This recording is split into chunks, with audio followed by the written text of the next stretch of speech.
This is 5 on your side at 6. Focused on you.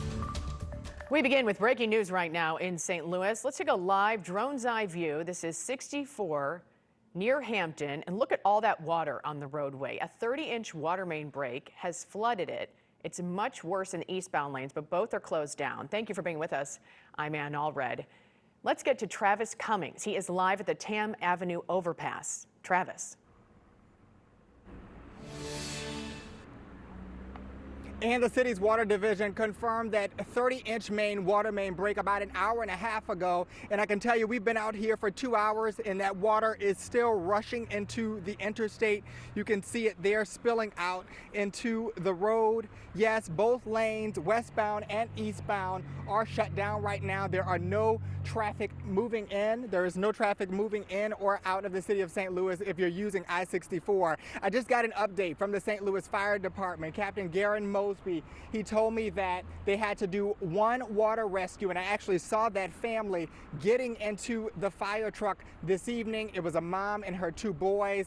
They were transported safely. They got into that fire truck and rolled off, but they were stuck in that traffic that residents are telling me it's taking them about an hour and more to get home this evening.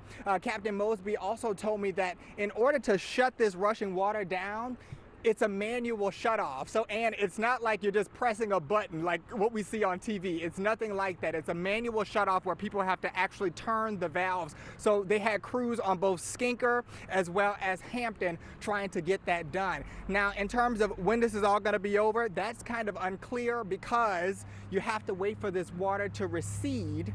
You have to wait for it to lower, kind of dry itself out. Luckily, it's warm out here, so that could happen sooner than what we were a couple of weeks ago when it was much colder. But again, this is all kind of shining a light on the city's aging infrastructure, which the city told me this afternoon that they're trying to address right now. So they've been having multiple issues like this pop up throughout the city.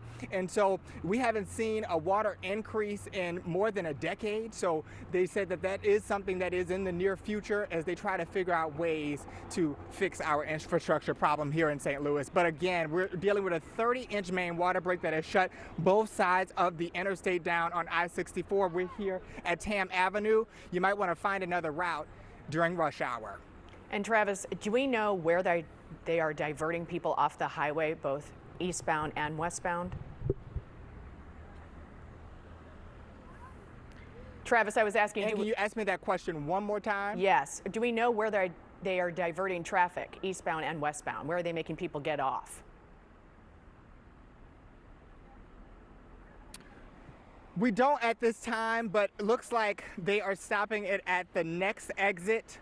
So it looks like you're going to have to go down at least 2 exits, east or westbound. And of course, you can take Oakland. Looks like people are diverting off of Oakland here where we are. That's right off of Tam Avenue and crossing the bridge to get to the other side of the road.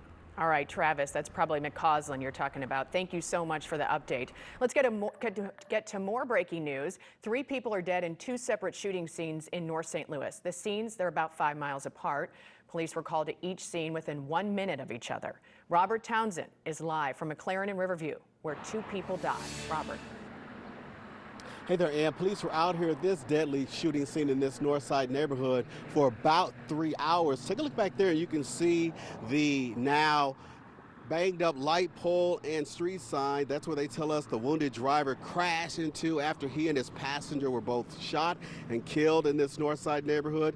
Police say just after 3 this afternoon, the 2 men rode southbound on Riverview Boulevard in a black Dodge Ram when gunfire rang out. Now, police say someone in another car approached the truck, fired several gunshots through the passenger side window and then sped off. The driver of that Dodge Ram and his passenger both suffered gunshot wounds and died at the scene. Again, the wounded driver crashing into the street sign at Grape Avenue, knocked it down, and the truck ended up on the front lawn outside some apartments. We're told the victim was 56, the other victim 59. Now, about a short time later after that, again about 6 miles away, police checked out a separate shooting in the 3600 block of Garfield Avenue. That's in the Jeff Vanderloo neighborhood.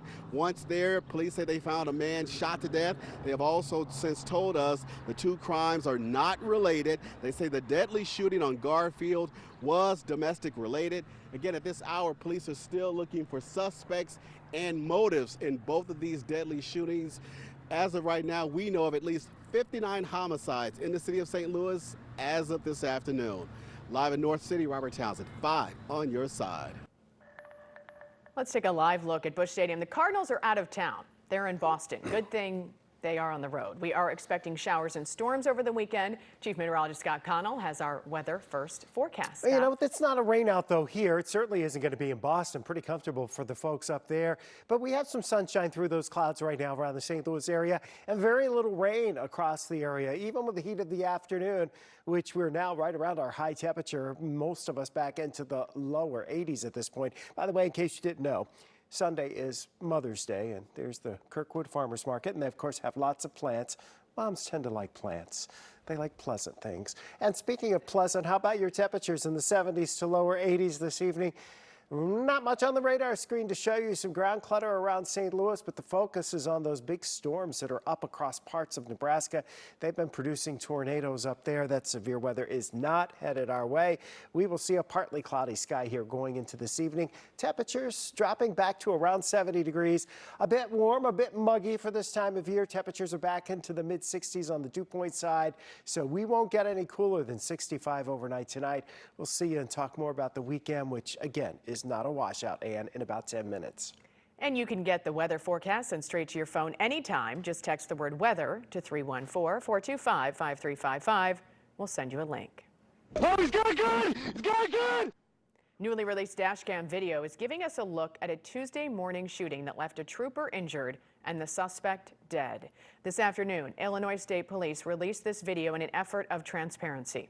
5 on your side, Holden Kurwicki has been following this story and has the details. Holden? Well, Ann, we hear all the time from law enforcement officials that there's no such thing as a routine call and that things can change in a split second. We want to warn you that the video that you're about to see is extremely graphic. Tuesday morning around 3 a.m., Illinois State Police responded to a call for a driver needing assistance at mile marker 72 just outside Mount Vernon. The only thing I was trying to do is help. This dashcam video shows troopers talking to 23-year-old Brandon Griffin of Albuquerque, New Mexico, and 31-year-old Christine Santos, who repeatedly gave them fake names. Not all cops are bad. After running a record check, troopers discovered that both Griffin and Santos were wanted for felony weapons charges. No, Hey, I'm Brandon. not going in cops. Brandon, we're not doing this. Listen to me. Hey, Brandon, I'm not. we're done. I'm not going in cops. Hey, Brendan. We're done. During the struggle, troopers tried tasing Griffin to get him under control. I was in the military. You're gonna have to shoot me. I'm not going. Though the taser temporarily stops Griffin, he's able to climb back inside the car before re-emerging from the passenger side. Stop it. Oh, he's got a gun! He's got a gun! Gun! Santos was taken into custody, Griffin was killed, and the trooper is recovering at home, thanks to a split-second decision to duck.